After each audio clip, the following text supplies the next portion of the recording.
Hello and welcome everyone, this is Oceanic Gaming's Winter Arena. My name is Ranconius and I am going to be your play-by-play caster for the evening. Joining me is going to be Zol. Zol, you're my analyst. How you feeling, man? This is Oceanic Gaming's Winter Arena. Top 2 places from this one get a spot into Riot's Winter Regionals. I tell you what, we're into that pick and ban phase already. Yeah, mate, I'm really excited about this, and yeah, straight away seeing a Soraka ban, which is no surprise. Soraka just so annoying. No one wants to deal with her. Not just her pushing power, but also those heals and that wish, that kind of global presence, super annoying. But on the other side, they don't want to go against Riot, which I can also understand on those late game terrors. But, well, our blue side, they're going to be University of Adelaide for game number 1. Up against them on our red side is UAV Apex is going to be our red side. Almost got that one a little bit mixed up. Game 1, you don't want to mix anything up in game 1. But yeah, you mentioned that Rise, Ben. But University of Adelaide, they've got first pick, so obviously their top lane are not playing a lot of Rise. No, I mean, it could be that they don't want to go with that kind of comp, because I mean, Rise doesn't really get dangerous until kind of later on after a good 20-25 minutes. But they've also taken away LeBlanc, which is also understandable. Anyone who watched All-Stars and saw Faker's almost illegal performance in that, where he absolutely dominated Cloud9, would definitely say that warrants a ban there. And then Ziggs on the other side, which is, I don't know, maybe, I guess it was kind of a standard ban a few months ago. I haven't been seeing it so much recently. Well, doesn't really matter if it's standard or not. It's banned away. Not going to be available this game. Shyvana and a Pantheon ban actually going to round out our list. We haven't seen a huge amount of Pantheon lately, but obviously UAV Apex, they're focusing that one out. Yeah, and so I mean, there's a good chance these are targeted bans, because I mean, these players know who they're going against, so they've probably been looking up everyone's stats and saying this guy plays a lot of Pantheon and he's good at it, let's take it away. But let's see what they actually pick and what kind of comps we're going to be looking at, because I mean, these bans are kind of standard and maybe targeted, but doesn't really tell us anything of the team comps. Whereas, you know, if you see like a Yasuo ban, you can kind of assume maybe they want to play with Nidalee or someone like that. But let's see what they go for. Well, they're taking their time. Jax still on the board. Jax has been the absolute most dominant pick, I have to say, on this patch. Yeah, and I mean, it's just, Jax has always been strong and it's just been that late game terror, but just the way that the game is being played now and the meta, it kind of favors it. I mean, you have time for him to get to late game, and I mean, they're hovering over it. They only got 1 second to change. And it's going to be locked in. That first pick is going to be the Jax. I mean, this is actually the first set of games that we're really going to see on patch 4.7. I don't know about you, but I haven't really managed to play much on the change. But heal changes are coming out. Turret changes as well. And those trinket changes. We are going to have 30-second activation on those trinkets. I'm so excited. I mean, this is going to be some serious level 1 action. I mean, we were seeing a lot of aggression even before. With the 2-minute trinkets, with 30-second trinkets, it should be a lot of fighting going on. But I mean, I got hover, which is I don't think they're going to lock that in. That's really a troll. Lucian locked in makes sense. Whoa! Oh whoa! There's an Urgot lock in. I mean, that could be a mid lane Urgot, but I mean, is that a remake? I'm not sure if that's intentional. That could potentially be a placeholder pick. So let's just keep our opinions on that one held for the moment. Urgot is equal to Yasuo. There we go. I've just got confirmation through. Urgot is Yasuo, so that is not an Urgot pickup. Alright, fair enough. Okay, and so I mean, this kind of causes a problem, because now, yeah, because now the University of Adelaide side, they've shown that they wanted to play Nidalee. And Thresh, I mean, they know what they want to go against now. And I mean, this is kind of, I mean, really, you would want it to remake immediately as soon as that Urgot showed, because now, you know, well, they know they're playing Yasuo, but they didn't know, the Adelaide side didn't know that they were going to be going against a Yasuo. Well, yes, they do. Yes, it's been communicated. Okay. But anyway, we're going to see a Karma lock in at that support role. And, well, Karma, she's been quite dominating. We saw Bjergsen's pentakill a few weeks ago in the LCS, but locked in at that support. That's quite a big lane bully already locked in for that support role. Yeah, and I mean, that's why she can play mid lane, because she's one of those kind of champions which just allow you to win lane, because just so much poke. So, I mean, but with a Nidalee locked in, I wouldn't imagine that it would be a Karma mid. But we'll see. I mean, I've seen Nidalee support. I mean, stranger things have happened. But I believe must be the spring split of the EULCS last year. I think it was like Dragonborn or something like that. Played a Nidalee Soraka bot lane with AP Nidalee there, and it was to a great success against Evil Geniuses. But yeah, I imagine it'll be mid. Well, we can posture all we want, but there's going to be 5 seconds left. It's gonna look like it's a Jack. A Zac.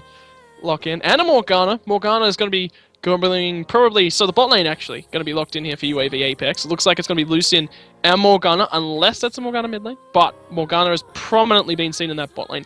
And Jax in that top lane. Zac in that top lane. We've seen so much Jax that I just keep looking at Zac and thinking Jax. Yeah. Well, you know, both their names are three letters, so yeah, fair enough.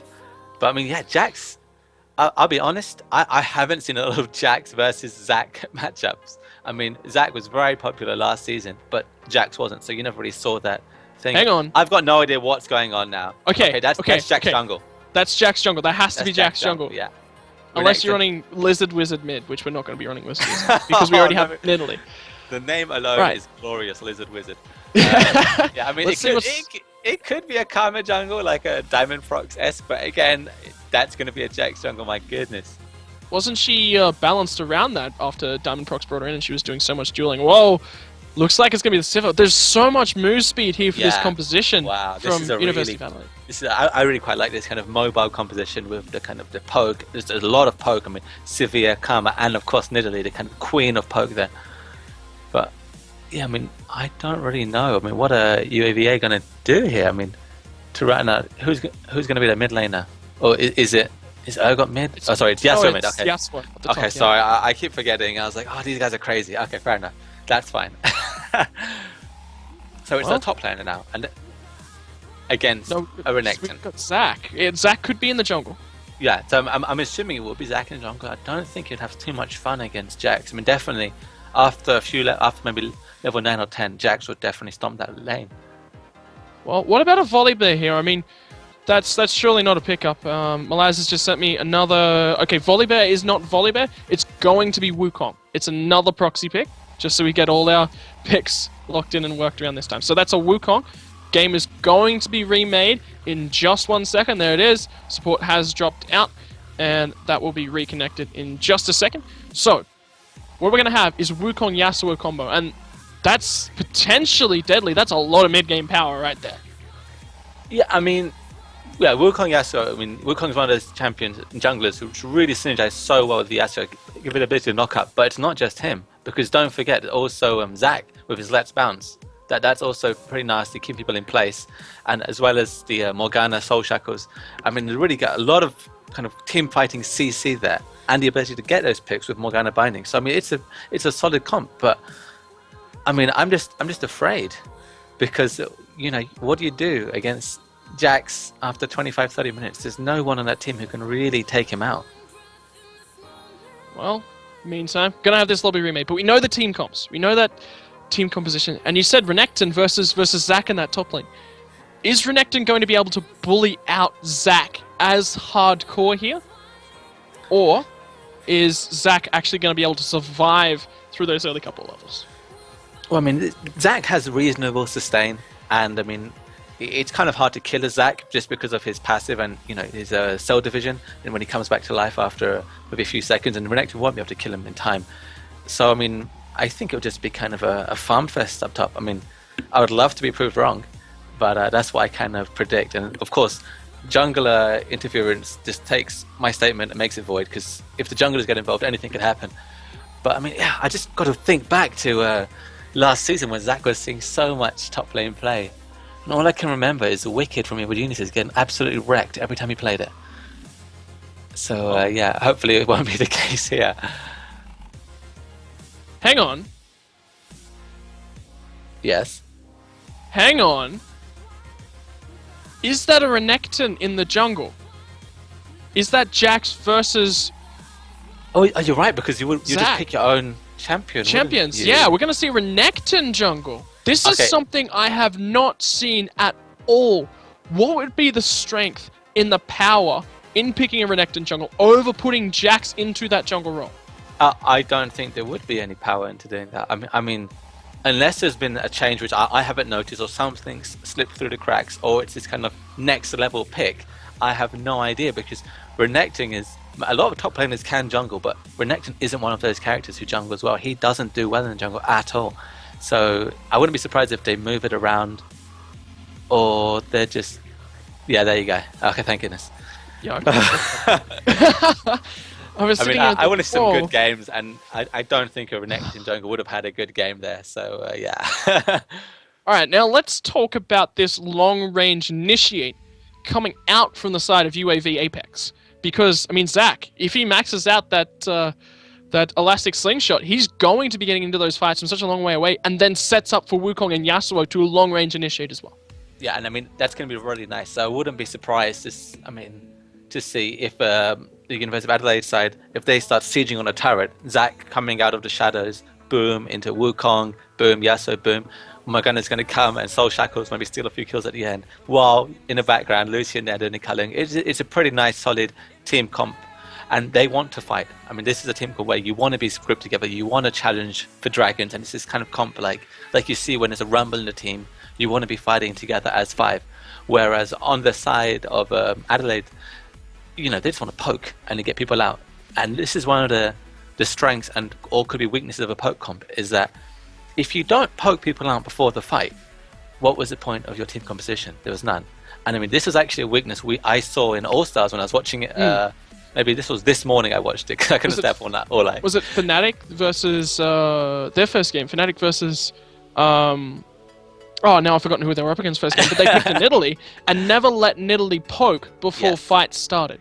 No, exactly, that's right. And so, I mean, they were starting fights at Dragon where Nidalee hasn't poked anyone out, and then just getting absolutely wrecked. And, I mean, fair enough. I think it was against OMG.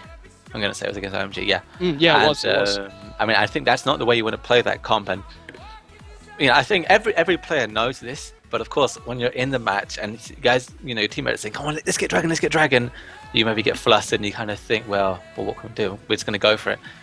But, so I think the UAVA side, they want to really just have these kind of full five-man team fights, whereas University of Adelaide side, they can kind of brawl. Because, I mean, Jax and Renekton, really kind of nice tower diving buddies.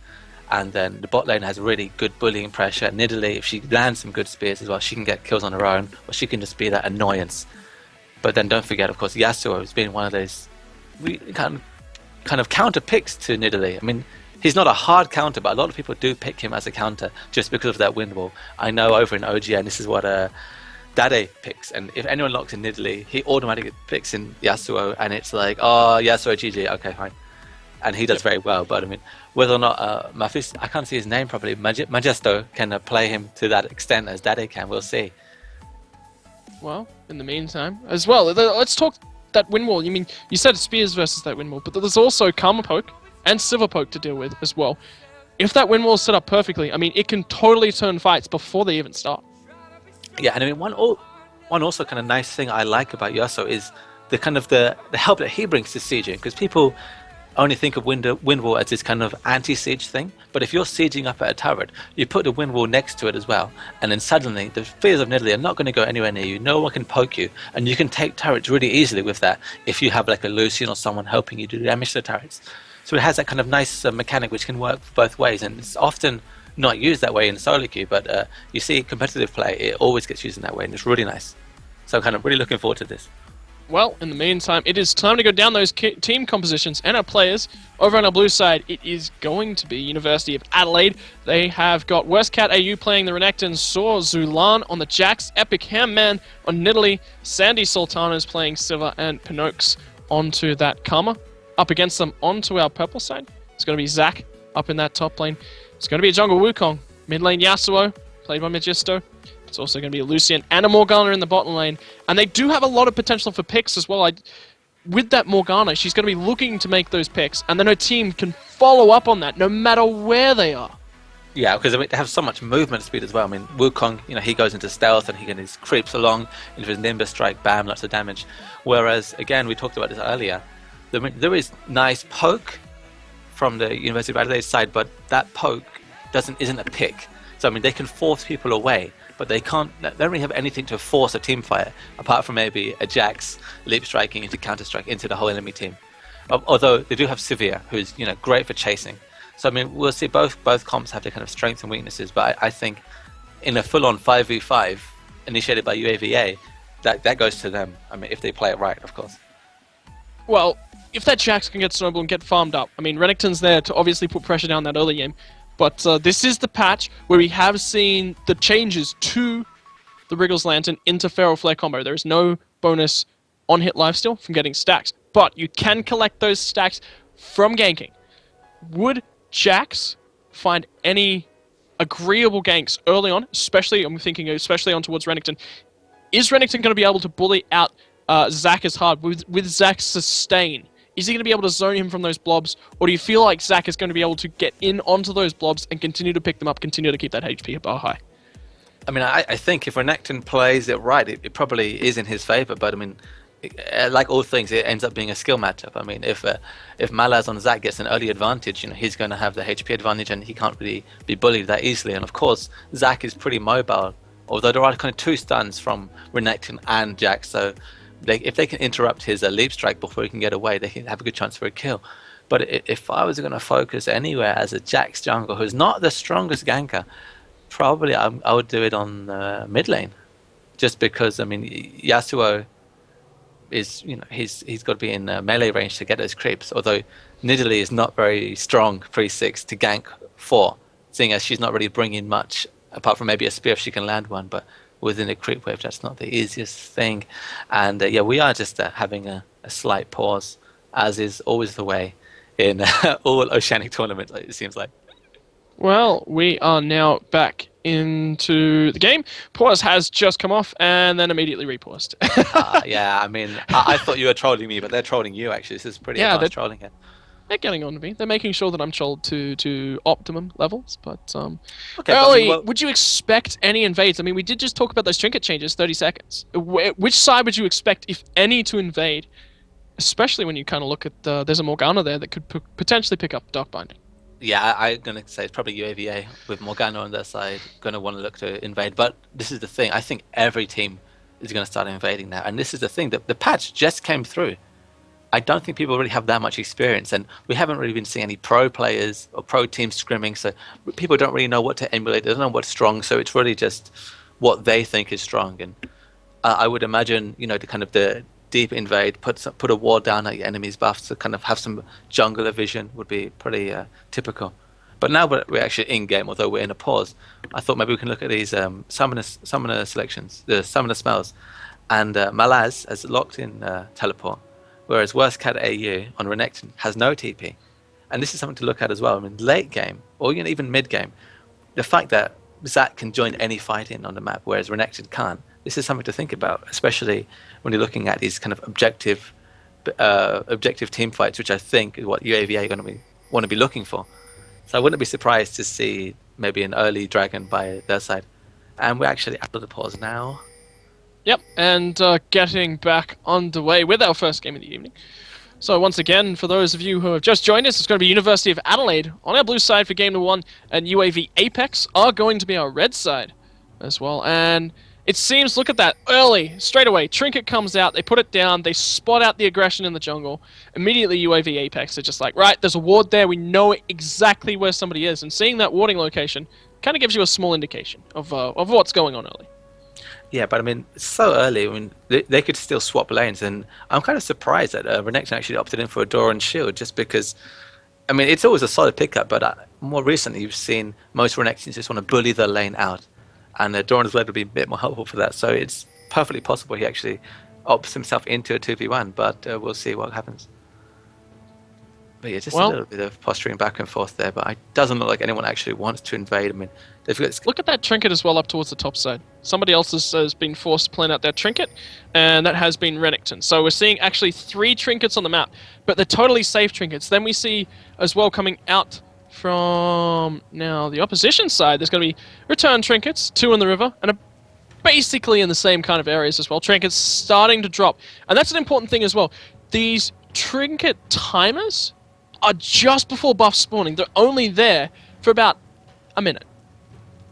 Yeah, but I think if they can have an idea where people are starting, at least gives you an idea of what route junglers are probably going to take, and then, so I think this bot lane from UAVA, they're going to know Jax is more than likely going to go for his blue next, so they don't have to worry about this very early gank, or even the level 3 gank at the kind of 3 minutes, because Jax will be on the top side. We assume. Well, I don't know about you, but is the way of the wind stronger than the way of the cougar in the mid lane? I have no idea. I mean, I'm more of a way of the dragon kind of guy. Dragon beats cougar, which beats wind. But Right. I'm not sure. So, Yeah. you're not really.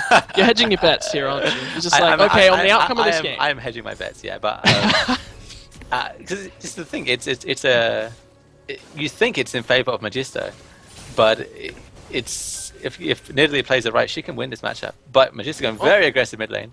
Absolutely. Gets a couple of Steel Tempests out, puts some nice poke down, as well as that Sleeping Blade, really helping him to move around this lane nice and quickly. And that shield of his as well, that's also going to be an important part of this lane. So Nidalee, going to try and keep that one down with constant auto attacks. Yeah, and I mean, she does have kind of pretty deep utility tree masteries to have that kind of biscuit there. But so she's kind of knows that she's going to be in for a tough lane, so she's kind of got a bit of utility. But Jax is pinging on Magisto here. And sorry, Zilan coming in.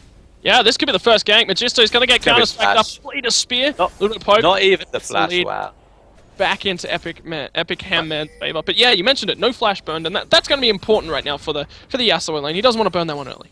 Yeah, and because, I mean, on one hand, it kind of relieves a bit of pressure for Nidalee. But whenever you don't gank successfully, you feel like, and it didn't even burn a salmon. Magisto knows you can't really put out much damage. He had his wind wall in case Nidalee wanted to try a spear, but nothing really coming of that.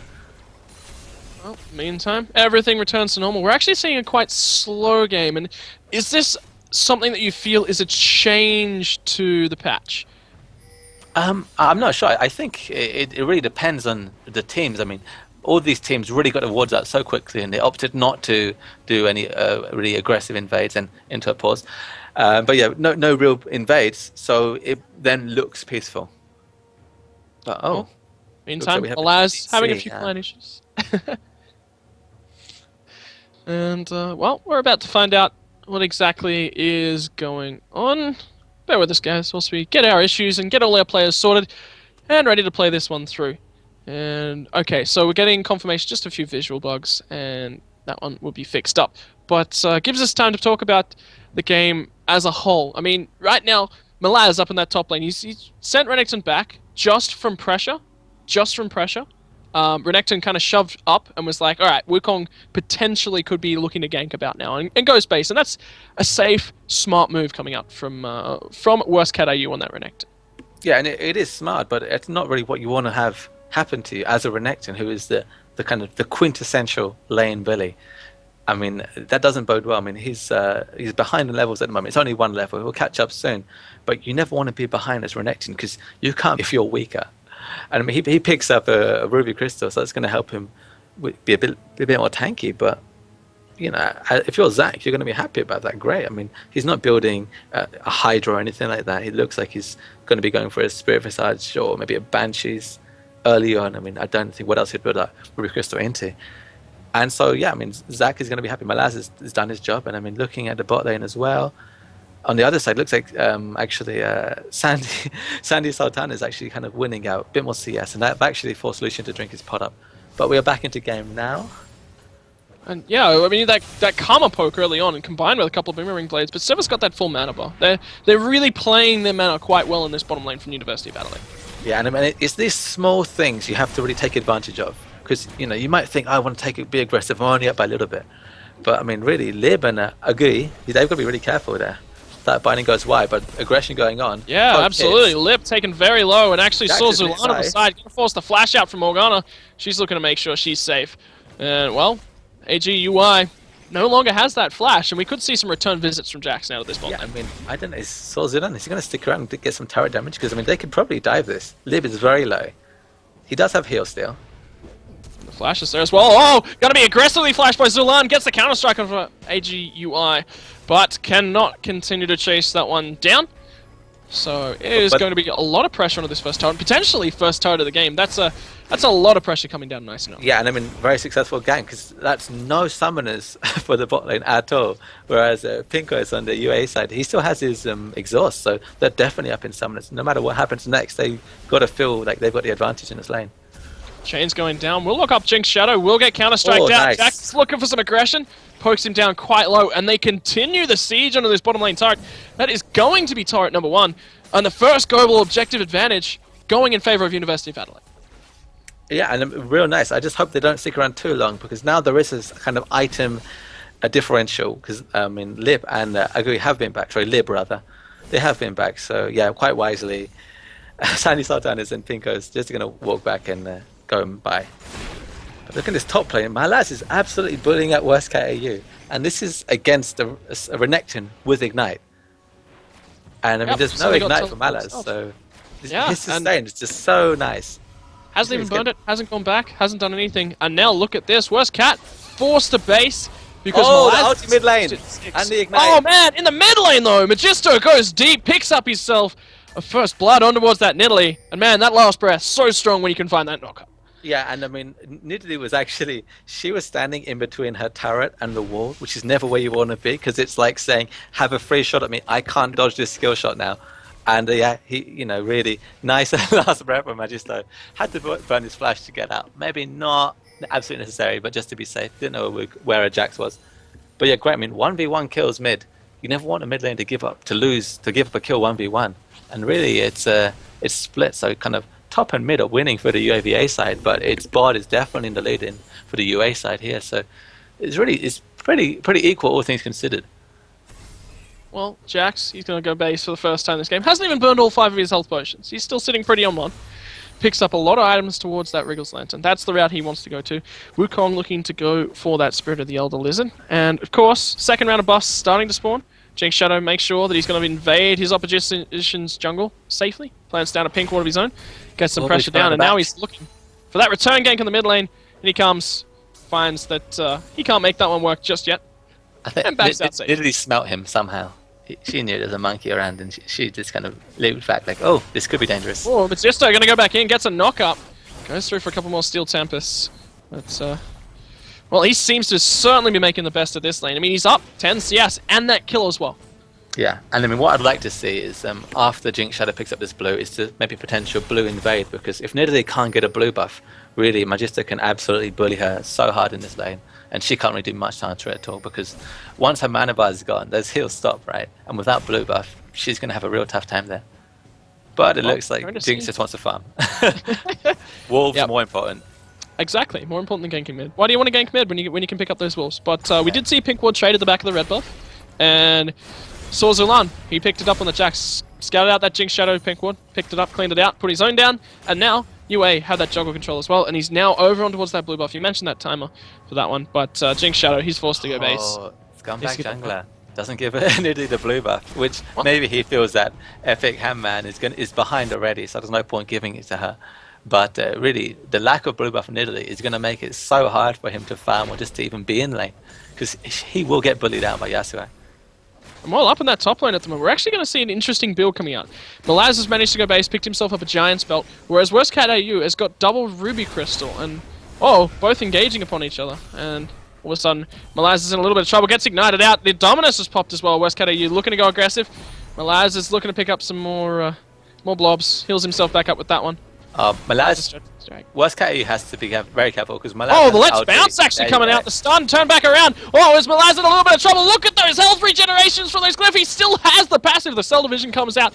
Can Renekton clear these out? There are 3 blobs left. He still hasn't cleared the first one. He's looking to try and do that. Malaz is going to come back up, but he hasn't got a lot of health. He's forced to flash away. Renekton follows him. The stretching strike locks Worst Cat AU in place, and he's going to manage to get out of there. Oh, Worst Cat still looking to dive that turret. He does come back underneath the turret, now being tanked up. Oh, Malaz! He turns that one around, and he's going to pick up the kill in that lane in the 1v1 scenario. That was so messy from both laners, though. Worst Cat, why? I mean, it started out with a bad initiate from Malaz. He didn't even do his long-range jump to start the fight. He just triggered Let's Bounce right on top of Renekton. Popped his passive. Meanwhile, bottom lane, Shadow's going to gank, pops down the Cyclone in last breath as well. They're looking to try and pick up Sultan, and they will pick up Sandy Sultanas. He's Sultanas. I didn't even realize he's Sandy Sultanas. I love Sultanas. Stop ganking the server. Why would you want Sandy Sultanas there? That's horrible.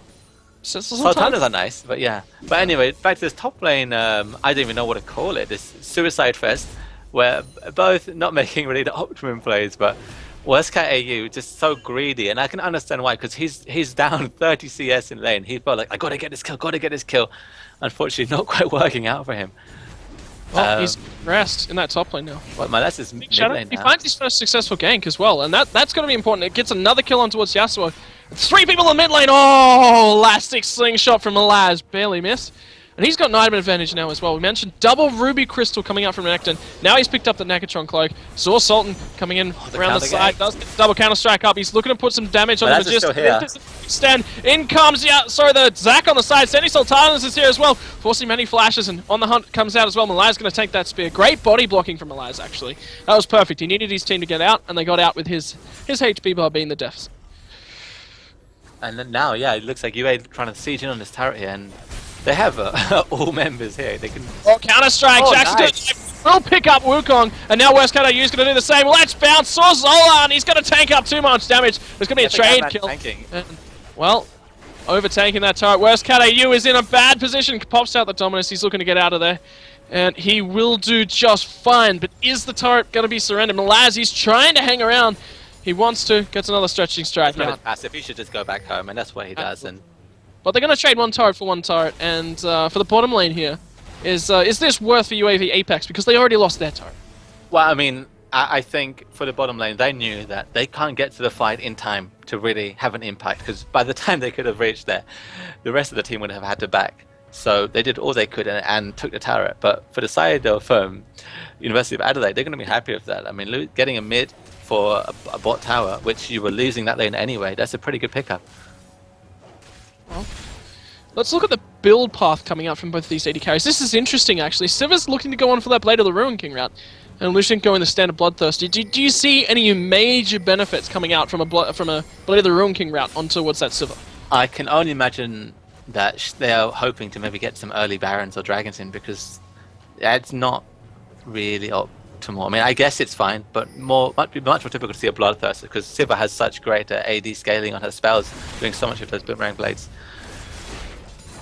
So yeah, I'm very surprised to see that Ruin King. I could only imagine they want to maybe think about doing a Baron 15 minutes, but yeah, because Jax, if he gets a Ruin King and his Regal's Lantern, going to really do so much damage to it. And Renekton also not bad when he pops his ult for Baron damage. Well, it's going to be that Dragon started up already to half health. They do spot out the ward. Culling coming through from Lucian. But look at that spear damage on towards Morgana. Trying to come down. And here comes the Cyclone. Will it knock up anyone? Yasuo, they're looking for any knockup they can get. But Jax has meanwhile picked up the Dragon, and they're going to trade Morgana's life. Now Epic Handman is looking to run away. He's going to get out of here as well. A Dragon and a kill picked up. Well played, University of Adelaide. Yeah, and that was a very forced engage by UAVA there. I mean, Wukong, I don't think his Cyclone actually hit anyone at all. No, which is not what you want. I mean, Yasuo was there ready to knock someone out, but if he doesn't knock anyone up, he can't do anything for you there. So that's, yeah, I think sometimes you have to know when you've lost the objective, and it's better just to give it up than give it up and give up a kill. Well, saw Zulan, 22 stacks already at this 13, almost 14 minute point on this Jax. Doing quite well on getting towards that Wriggles Lantern. Yeah, and you know, he's up in farm, but he's also up in kills, and they picked up an objective as well. So he's really doing well, doing work for his team, and he's a level up on Jinx Shadow there. So yeah, good job by Jax in the jungle, which is not something you see that often. Definitely haven't seen it in competitive play, but do see it in solo queue sometimes. Well, AGUI finally cleans up that ward in the pit. Does this mean we get a round of applause now? Do we get to sit here and yay, ward died? Yeah, I'm trying to think. You call him AGUI, I call him Ugui. I'm not sure which is worse to say. Okay, AGUI, I'll go with that. Okay, well, Epic Handman. He's setting up in that mid lane. He has now picked up a needlessly large rod, but double Doran's ring and obviously that Tear of the Goddess. It's just over half stack at this point.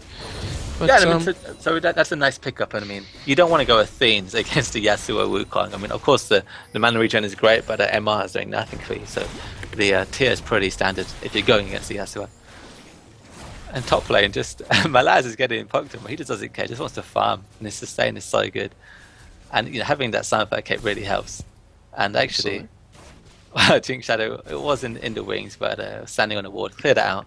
But nothing gonna happen there. Well, they're poking back and forth. It's the wet noodle fight, except it's kind of like the wet blob fight this time. But, multiple people coming mid lane. Wukong gonna dive in on Epic Handman. This turret, actually Nidalee's turret, taken very low about now. And, well, UAV Apex, they could look to rotate on towards this one, put a little bit of pressure down. Yeah, but Pinko has decided that maybe Nidalee needs to support more than Sivir does, and is actually roaming around. I mean, I don't know, heading top? I guess I don't really know what's going on there, but it's actually Sivir all alone in this bot lane. And, yeah, it's quite dangerous, although Jax is nearby. I suppose Sivir is pretty safe with her spell shield and her ultimate. She can get away from any Morgana aggression. Meantime, Karma's rotating top lane. Pinox is looking for some aggression on towards Malthus. Elastic swing shot from the brush. Entered up in a flame. He's going to look for those chains as well. Can he find them? Will get snared up towards Malaz. The second slice and dice coming in from Workat. Won't even find that Ruthless Predator. So no further aggression on towards Malaz. But that's a support in the top lane for the side of University of Adelaide. What pressure? Right. Well, the benefit from that is Sandy Sultanas, rather. Uh-oh, Pinox, he's walking into the river. They get the knock up on towards him. He just explodes. No health bar to speak of right there. They pick him up. Sorzulan coming in. We'll get the counter-strike off. He's looking for Jinx Shadow. No, he's not quite going to find him. Now they're starting to stack up that damage from Magistu. Can he find that knock-up that he's looking for? The third caster Steel Tempest will be available. Malaz gets the passive pop up there. Comes through the Cyclone. There will be no last breath. But look at Sorzulan. Taken so low. Will be picked up. And now they're looking to focus down on the worst Cat AU as well. Epic Handman looks to go back on towards Jinx Shadow. Gets some nice damage off. Dashes back around now. AGUY has shown up to the fight. Malaz taken so low. He's still going to stay alive. Look at that. Magisto picks him up. And in the background, Malaz walks away from that one. But Sivir, she's pushing in a turret in the bottom lane. Yeah, and I think this is going to be a turret there. So they're going to have to get this turret and then maybe even push for two, because this is not really great. Oh, here we go. Malaz has his TP. And it is going to hold it. And that's going to be great. So they don't lose anything. They do get some. They do lose some damage on that in a turret bot lane, but well, that is still, I would say, worth. And the gold is now swung back in the favor of UAVA, just up about around 500 gold. But they'll be happy with that. 7 kills is nice. I mean, 3 of them on Yasuo, so that's going to be really good. And he's going to be looking to build out IH as soon as he can. He's still a ways off though. Well, Lucian hasn't found himself any participation, any kills right now, so Sivir takes some. A small lead over him, and has picked up that Ruin King now. So she will at least have that bonus move speed from that one, which would be nice. I'm thinking that's what it's for. Yeah, I mean, I really can't be sure. We have to wait and see, and I guess if they end up picking up an early Baron, then we'll see that I was right, because actually Jax has gone straight from his Feral Flare, which is now has transformed. He's got just 2 stacks on. They're going to be 3 when he finishes his camp. Going to go for that Ruin King. So I really wouldn't be surprised that if they can kill maybe 1 or 2 members on the UAVA side, if they head straight for Baron, because 2 Ruin Kings as well as Jax with Feral Flare is going to really do some serious damage and take that objective down very quickly, even though it is so early in the game. Well, Sandy Sultan, as he's looking, get that Dragon Ward back out, because guess what? Dragon back up in 35 seconds, and it's got to be this UAV Apex team surely taking those Dragon fight leads at this kind of point. I mean, if they have a good fight, yes, but I mean, as long as Wukong hit someone, but Pinko gets caught out, has to burn his flash. Oh, Pinox though, he's forced to burn that Frost Queen's claim. So that one's not going to be available, taken very low as well, so he has to remove himself. Dragon now spawning in 10 seconds. This is not the timing that you want anyone going base. Malaz, quite low, doesn't have his passive either. Catches a spear, and that was about half his life there. Yeah, they're going to start really chunking. Wukong is looking like a position for a Cyclone. He's going to find a Cyclone in 1 target. Oh, there's 4 at once! And then knocked up. Wow. Goes down, so does Nidalee, and now look at this. They're just going to kite it back with Sultan. Not much for the world. That's an ace. 4 kills. Oh no, Hammer wasn't there. Okay, that was 4 though. Surviving that fight. And this is the combo we talked about. And that went exactly how they wanted to go. And this is going to be a mid turret, possibly even in a mid turret as well, because all 5 members are up and reasonably healthy. But that was a really great combo there. And this is the synergy we talked about in Champions Select with the Cyclone, with the Let's Bounce, and with the Last Breath. Because I mean, just having them all knocked up for so long just means that they're doing nothing, and really they just could put out so much damage on the UAVA side. They're going to be really happy with that. So it's a dragon pickup, 4 kills, and suddenly that 500 gold lead has turned into 4,000 gold. Yeah, it's certainly going to. At 20 minutes, that's a sizable margin. You can start to build off that. Yeah, so he's hit that static shiv. He's looking to go on to what I can only deem will probably be an Infinity Edge next. Smart pickup from him. I think it'll be 1 or 2 jungle camps and he'll have it. Yeah, Brutalizer from Wukong as well. Like that's a big pickup, and he's getting donated these blues in mid lane from the jungle instead of them going onto a mid laner as well. Yeah, I mean that's one of the benefits of having a Yasuo or a Zed. I mean they can use the blue for the cooldown reduction, but yeah, no mana mid laners are awesome if you're a jungler. I mean I love every time a Katarina is on my team. It's like, you know, she knows she's not getting blue, and I know she's not getting it. It's wonderful. But I mean, just have a look at these AD carries. I mean, Lucian again, he was there for the fight. He only picked up 1 assist and 1 kill, and actually in terms of farm, they're pretty equal. Absolutely. 2 assists sitting on Civil. So they're pretty much identical for farm at this point. Yeah. But everything in this jungle really being donated over to Sorcerer. He picks up another blue buff, picks up another red buff. He's literally trying to farm up as much as he can in that jungle. And with those changes to Feral Flare, I'm not sure if it's as strong as it used to be to sit in this jungle and farm. Yeah, but I think this is more of a... It's a Jax jungle as opposed to it's a Feral Flare jungle, because you know Jax is one of those junglers or one of those champions who can really become one of the ultimate late game hyper carries, and so I think the reasoning is that Nidalee didn't do so great in the laning phase. Although I mean I think it's better to give her a blue buff late game than a Jax, but so they're saying okay, let's just let Sorzulan farm up and get his Triforce after his Ruin King, and then we can fight.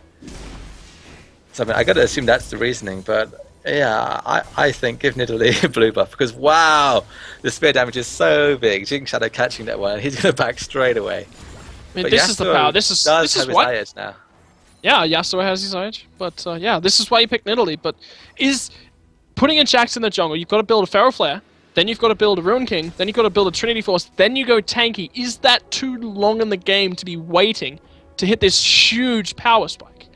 Well, you say you have to, but I mean, really, just now the Feral Flare and the Ruin King, that's some reasonable damage, and I think if he can get on basically anyone but Zac, he can probably kill them if it's a 1v1, just with the damage he has now.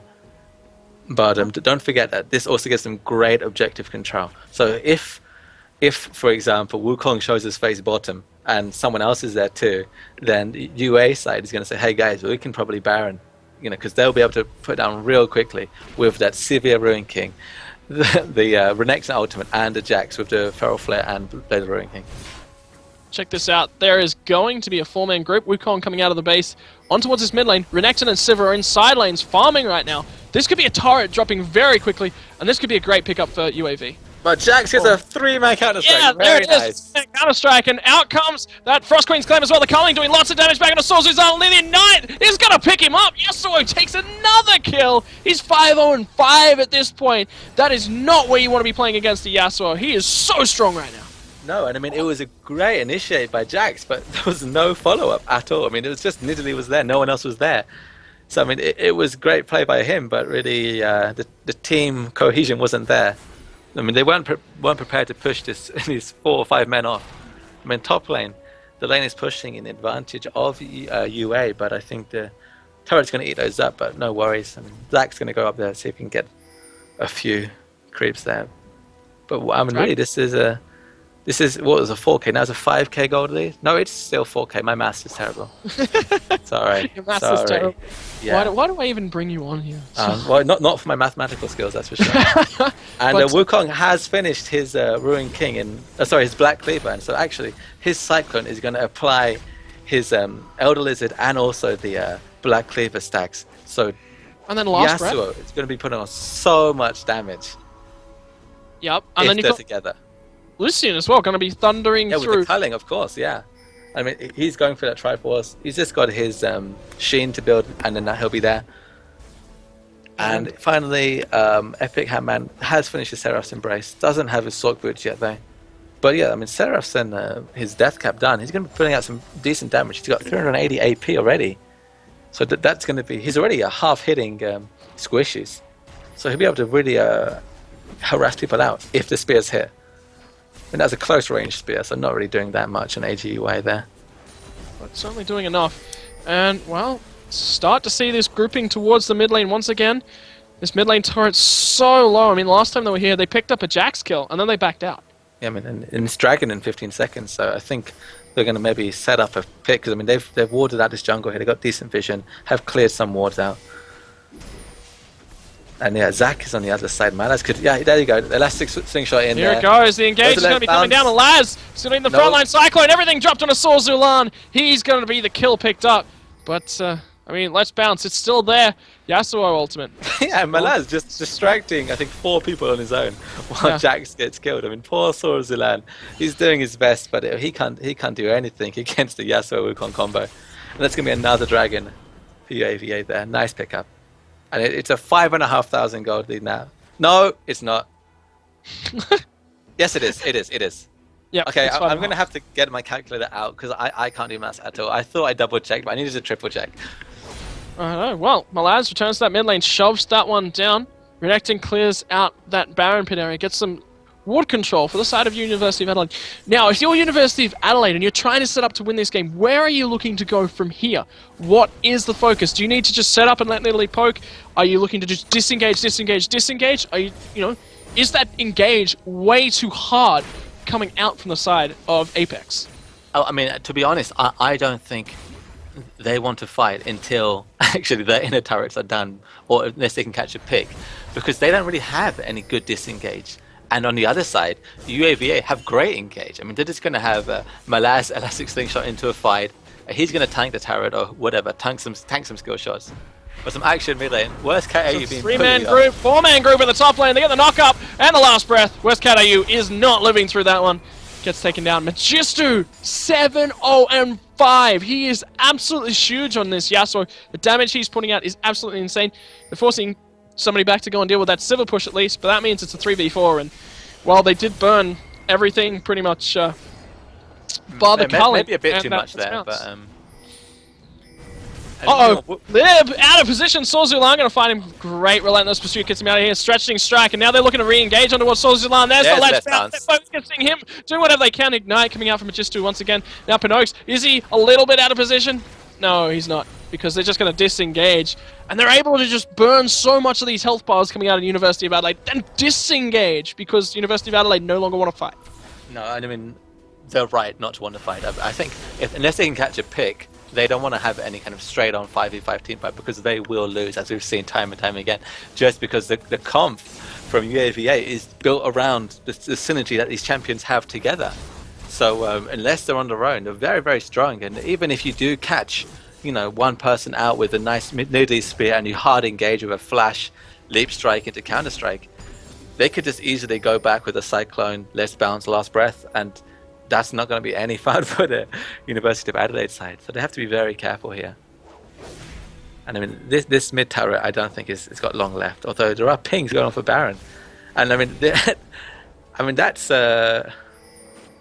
maybe this would be a bait from Apex. I mean, Apex don't need to Baron. They could just play the map and win. Although, yeah, Lib is in the bot lane. He's going to push that out, but I would certainly be careful here. I mean, they could bait a Baron and get a very nice pick on someone, but I don't think they would want to start the Baron. Well, Lucian sets that bottom lane up to Snowball and begins rotating back towards the mid lane. There is pink ward control here on towards this bottom side of the map, and nothing coming out from the side of University of Adelaide, so they don't even know where Lucian is. Now that he's left bottom lane, they know he's on his way up. But University of Adelaide, they move in. They get that Baron pick control back, and that's exactly what they need. Yeah, and I just noticed that Malaz has actually gone for the captain enchantment, which is you don't see very often, but it does make sense because he's going to be diving into the middle, and it's going to give his teammates that extra move speed to get closer towards him. So that's kind of a nice pickup. So yeah, they know how to play their comp, and they're just going to tank this turret out, take it, and yeah, great pickup. They get this turret for nothing, just by out rotating, and yeah, while 2 people were backing, they pick up a turret. So they're going to be very happy with that. And then now it looks like they're heading towards this bot turret. The wave is pushing in their favor, and they could get a pick in this jungle because there's no ward coverage at all there. This is some great planning from Apex, setting that up. It was some really great zone control as well, and now they're setting up for the Death Bush. They're not going the safe way. This is the safe way. Finds the initiate. Look at the last breath. Immediately, 2 people die with that Cyclone as well. Now Soul Zulana's going to be the next focus. Sleep strikes away to a wall, but he's going to get Soul Shackled up. He's going to go down. Lucian snipes that away with the unnecessary culling ever. And, well, now it is going to be Siva and Renekton, the only 2 left, and Malaz just says, hey guys, we've got an advantage, let's take this turret up. They take even more lead, it's out to almost 9k at this point. Yeah, and that was just a mistake from the University of Adelaide side. I mean, if you know the enemy team is heading towards your bot turret, you take the long way around. You always take the long way. I mean, that's what Sivir did, that's what Renekton did, and then Epic Handman and Pinox, they said, hey, let's take the shortcut, and it didn't work out for them. And now, I mean, they're clearing out Baron on the Apex side, and they're actually going to start it, which is maybe questionable, because the ultis are all down. Well, they're on that Baron pit. It's burst down to below half HP. They're going to knock away Sandy Sultanas. They zone him out. Oh, the damage is there. Wukong picks it up. Look at Pinox. He just explodes, and now they look to make that fight. Renekton's in the pit, but he's not long for the world. Now it's going to be Epic Handman. Magisto has the damage, and they have the Baron, and they have 3 more kills. Is there anything Apex cannot do at this point? They're zoning their opponents so well. No, and I mean, basically now, this means that Apex are going to get this, at least this inhib turret and inhib, and this top lane inner turret, and possibly even the top lane inhib turret as well, because I mean, University of Adelaide can't do anything. They can't touch them. They don't want to be anywhere near them. And yeah, rightly so. They're just sticking in their base. They're not going to chase them because it would just mean their downfall. Well, Lucian immediately just begins bursting down that turret. Its health, it's gone. And now, that is 13k. They pick up the Baron, they pick up 3 kills, and all of a sudden, Apex, they just seem unstoppable. And I mean, Apex are going to back, I think, because they have so much gold. Or they're going to wait in this brush. Oh, they're going to bait and say, hey guys, you want to have this blue buff? Come and take it, come and take it. There's nothing left in this jungle for them to take. I mean, but they don't know that. Are they going to be patient? Yeah, they're just going to go back, because I mean, they have most of them sitting on at least 2k. I mean, Malaz only has a k and a half there. Worst can AU. Splash Cyclone! Can Jinx Shadows he does, and now the Culling's coming through. They're looking to focus him. All that armor shred coming from Wukong. And, well, Jinx Shadow, he's going to pick up that kill. They take another kill advantage. And, man, look at this team. Apex, they're just so confident right now, roaming around that map. 21-3 the score. They are playing this absolutely beautifully, playing exactly into the hands of their comp. I mean, there's something about 12,000 gold in their pockets now. I mean, I'm pretty sure this is going to be a win for Apex, and their team fighting comp just really works so well together, and they're really making it work with the Cyclones and the Let's Bounce into Last Breath. I mean, that synergy is so nice. It's so annoying, and I mean, this is the kind of team you don't want to face because it's just works so well together. And I mean, the answer to fighting against this kind of team is not to team fight and to do things like split push. But I mean, Renekton without TP didn't really have that option. And I mean, it looks like Apex is going to go back and spend their hard-earned gold. I mean, yeah, Yasuo's got his last whisper now, last breath. Well, he's waiting for 3,000, and then what's he going to buy? Picked up a last whisper. He's still got 3k. Well, he one-shots a random Simon. Okay.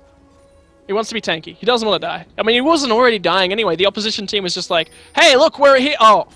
No, we're not. No, we're not. We're all just dead. What do we do now? And, well, Apex, they look like they're going to take a dragon as well. They've just got total control of this map. I mean, when you're at 14k behind, where do you go from University of Adelaide?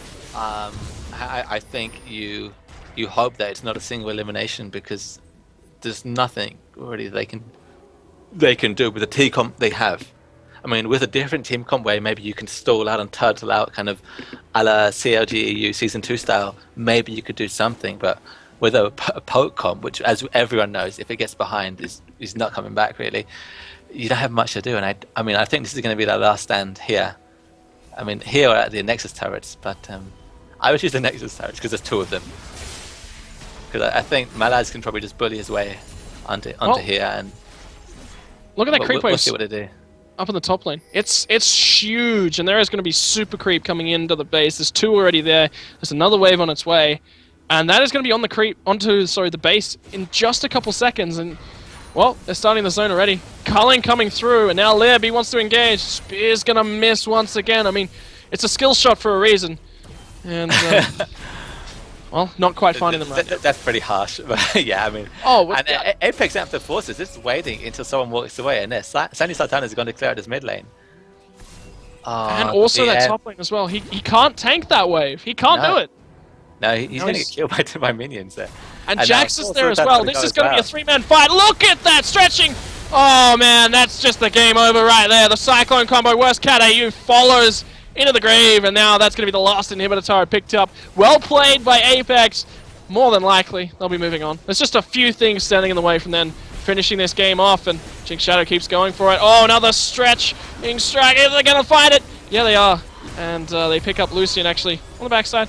A little advantage. And now Sandy Sultanas cannot duel that Yasuo. He's going to be picked up now. Swords Alarm. Not even going to make it count because the Nexus is exploding. And tell you what, University of Adelaide, they get knocked out here. And Apex, with such a dominating, strong understanding of the map presence, they move on to our next round. I mean, they took everything on the map, and